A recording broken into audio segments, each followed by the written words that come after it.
Halo teman-teman, perkenalkan nama saya Bilkis Salsabila. Saya di sini akan menjelaskan materi tahap top of the funnel, ideation and discovery. Tahap ini disebut sebagai fase divergent ibarat sebuah corong yang lebar di atas. Tujuannya adalah membuka pintu kreativitas selebar mungkin tanpa batasan untuk mengumpulkan sebanyak mungkin informasi dan ide mentah. Satu, audit brand dan market. Analisis situasi sebelum melangkah jauh, kita harus tahu di mana posisi kita saat ini. Identitas merek, apakah nilai atau value perusahaan sudah tersampaikan dengan benar. Kedua yaitu posisi kompetitor. Apa yang dilakukan pesaing, di mana celah yang belum mereka isi. Ketiga yaitu tren pasar. Apa yang sedang dibicarakan audiens saat ini, gunakan tools seperti Google Trends atau riset media sosial.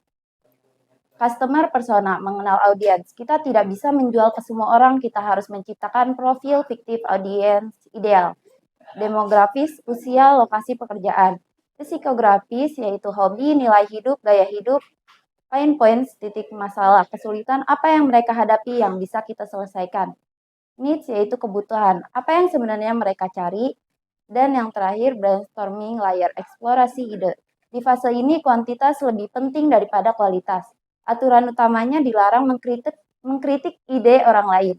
Mind mapping menghubungkan satu kata kunci dengan ide-ide turunan secara visual. Reverse thinking memikirkan bagaimana cara membuat kampanye ini gagal, lalu membalikkan cara tersebut menjadi solusi sukses. Mood boarding mengumpulkan potongan gambar, warna, dan tipografi untuk menentukan nuansa atau atmosfer kreatif yang ingin dibangun. Sekian materi dari saya. Sini saya akan menjelaskan materi tentang middle of the funnel atau juga bisa disebut dengan MOFU. MOFU ini adalah tahap krusial dalam perjalanan pelanggan yang dimana calon pembeli sudah menyadari masalah mereka dan mulai aktif mencari solusi. Dan pada tahap ini audiens juga bukan lagi sekedar pengunjung, melainkan prospek yang sedang menimbang ditimbang pilihan. Dan ada beberapa materi komprehensif mengenai strategi MOFU, yaitu definisi dan tujuan MOFU. Jika top of funnel bertujuan untuk membangun kesadaran atau juga awareness, maka MOFU ini berfokus pada pertimbangan atau juga consideration dan edukasi yang mendalam. Nah, tujuan utamanya itu ya adalah membangun kepercayaan, memposisikan merek sebagai solusi terbaik, dan menyaring prospek yang benar-benar potensial. Contohnya yaitu psikologi audiens. Mereka ini sudah tahu apa yang mereka butuhkan, tetapi mereka belum yakin merek mana yang harus dipilih. Dan juga ada strategi konten MOFU, yang dimana konten di tahap ini harus lebih spesifik, teknis, dan solutif dibandingkan tahap awal.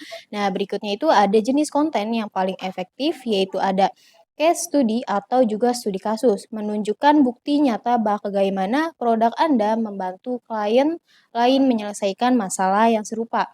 Nah, ini memberikan bukti sosial atau juga social proof. Yang kedua ada product comparison atau perbandingan produk. Audiens ini sering membandingkan opsi dan dari produk A versi produk B untuk membantu mereka melihat nilai tambah unik. Dan juga ada webinar atau demo produk yang memberikan kesempatan bagi prospek untuk melihat cara kerja produk secara langsung dan berinteraksi dengan ahli dari timnya mereka. Itu aja yang bisa saya jelaskan tentang middle of the funnel. Halo teman-teman sebaya, kenalin nama gue Daus. Di sini gue bakal ngejelasin tentang tahap bottom of the funnel, execution and production. Nah, ini adalah fase di mana ide yang sudah disaring diubah menjadi aset nyata. Jika tahap sebelumnya adalah apa yang ingin dikatakan, maka tahap ini adalah bagaimana cara mengatakannya secara visual dan verbal tentunya. Nah, di sini gue bakal jelasin secara singkat dan ngasih contoh tadinya. Execution ini adalah proses meramu pesan atau copywriting dan gaya visual, art direction agar sesuai dengan identitas merek.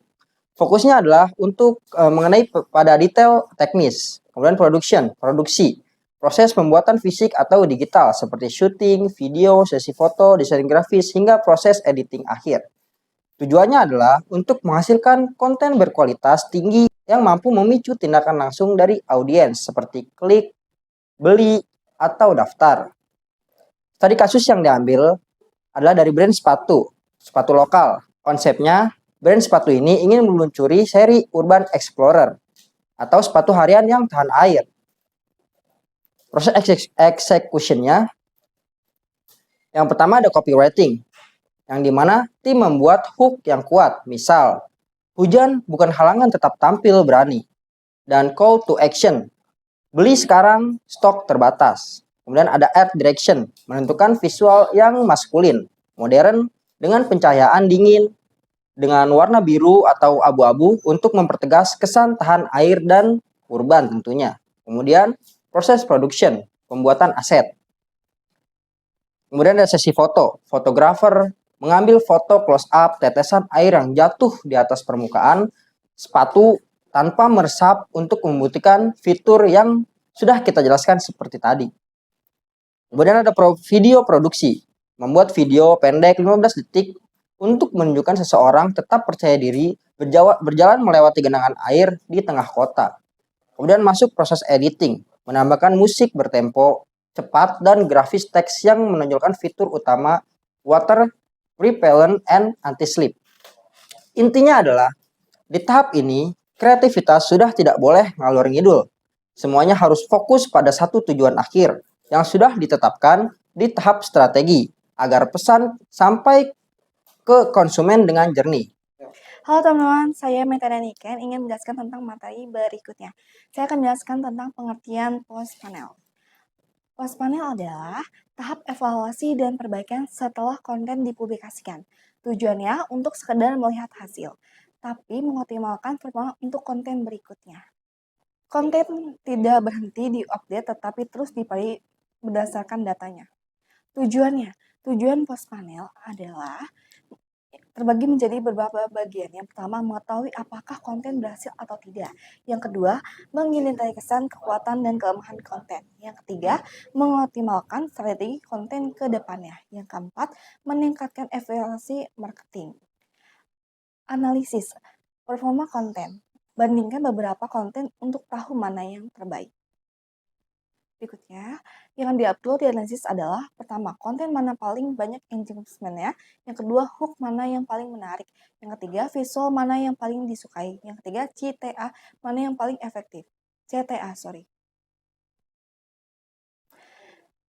Kesimpulannya, post panel adalah tahap penting untuk mengukur performa konten. Itu yang pertama. Yang kedua, memahami audiens. Yang ketiga, meningkatkan strategi. Terima kasih. Halo teman-teman, kenalkan nama saya Syifa akan menjelaskan tentang Key Performance Creative Funnel. Adalah cara untuk mengukur kinerja konten kreatif, iklan, video, postingan berdasarkan tahapan perjalanan audiens dari pertama kali melihat hingga melakukan pembelian.